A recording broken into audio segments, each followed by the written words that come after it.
بسم اللہ الرحمن الرحیم۔ نبوت مل جانے کے بعد 9 برس تک نبی اکرم صلی اللہ علیہ وسلم مکہ مکرمہ میں تبلیغ فرماتے رہے اور قوم کی ہدایت اور اصلاح کی کوشش فرماتے رہے، لیکن تھوڑی سی جماعت کے سوا جو مسلمان ہو گئی تھی اور تھوڑے سے ایسے لوگوں کے علاوہ جو باوجود مسلمان نہ ہونے کے آپ کی مدد کرتے تھے، اکثر کفار مکہ آپ کو اور آپ کے صحابہ رضی اللہ عنہم اجمعین کو ہر طرح کی تکلیفیں پہنچاتے تھے، مذاق اڑاتے تھے اور جو ہو سکتا تھا اس سے درگزر نہ کرتے تھے۔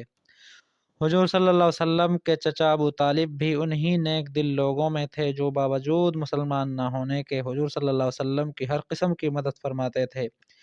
10ویں سال میں جب ابو طالب کا بھی انتقال ہو گیا تو کافروں کو اور بھی یہ ہر طرح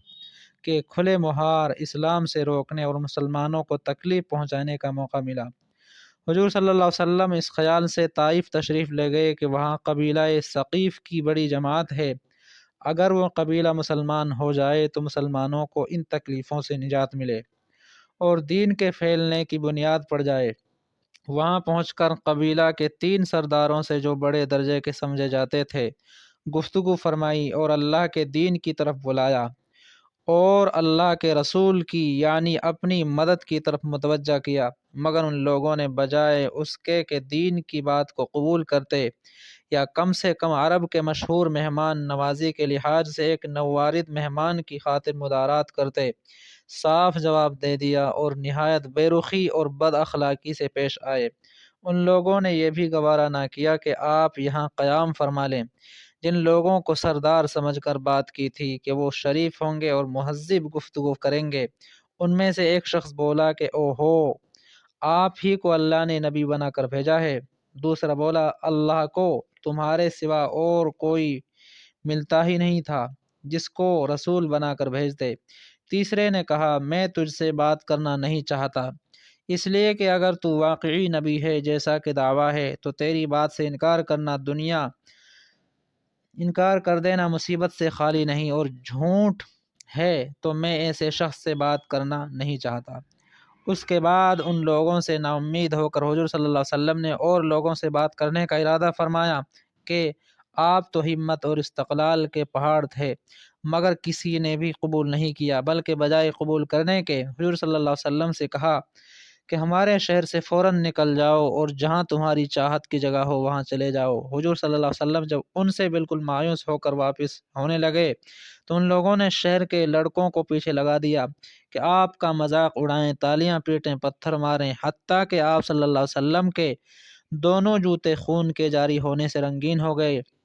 حضور صلی اللہ علیہ وسلم اسی حالت میں واپس ہوئے۔ جب راستہ میں ایک جگہ ان شریروں سے اطمینان ہوا تو حضور صلی اللہ علیہ وسلم نے یہ دعا مانگی، اے اللہ، تجھی سے شکایت کرتا ہوں میں اپنی کمزوری اور بے کسی کی اور لوگوں میں ذلت اور رسوائی کی۔ اے ارحم الراحمین، تو ہی اس ضعفاء کا رب ہے اور تو ہی میرا پروردگار ہے۔ تو مجھے کس کے حوالے کرتا ہے؟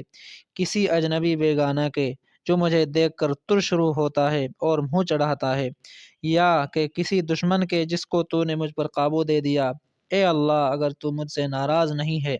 تو مجھے کسی کی بھی پرواہ نہیں ہے، تیری حفاظت مجھے کافی ہے۔ میں تیرے چہرے کے اس نور کے طفیل جس سے تمام اندھیریاں روشن ہو گئی اور جس سے دنیا اور آخرت کے سارے کام درست ہو جاتے ہیں، اس بات سے پناہ مانگتا ہوں کہ مجھ پر تیرا غصہ ہو یا تو مجھ سے ناراض ہو۔ تیری ناراضگی کا اس وقت تک دور کرنا ضروری ہے جب تک تو راضی نہ ہو، نہ تیرے سوا کوئی طاقت ہے نہ قوت۔ مالک الملک کی شان قہاری کو اس پر جوش آنا ہی تھا کہ حضرت جبریل علیہ السلام نے آ کر سلام کیا اور عرض کیا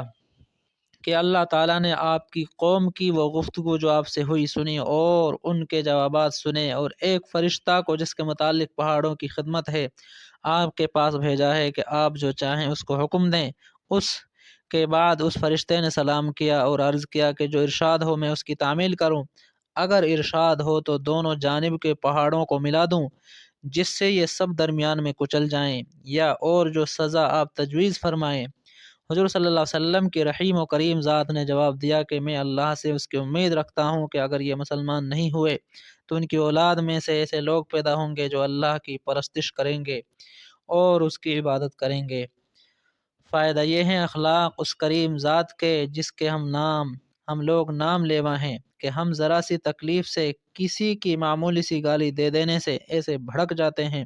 کہ پھر عمر بھر اس کا بدلہ نہیں اترتا، ظلم پر ظلم اس پر کرتے رہتے ہیں اور دعویٰ کرتے ہیں اپنے محمدی ہونے کا، نبی کے پیرو بننے کا۔ نبی کریم صلی اللہ علیہ وسلم اتنی سخت تکلیف اور مشقت اٹھانے کے باوجود نہ بد دعا فرماتے ہیں نہ کوئی بدلہ لیتے ہیں۔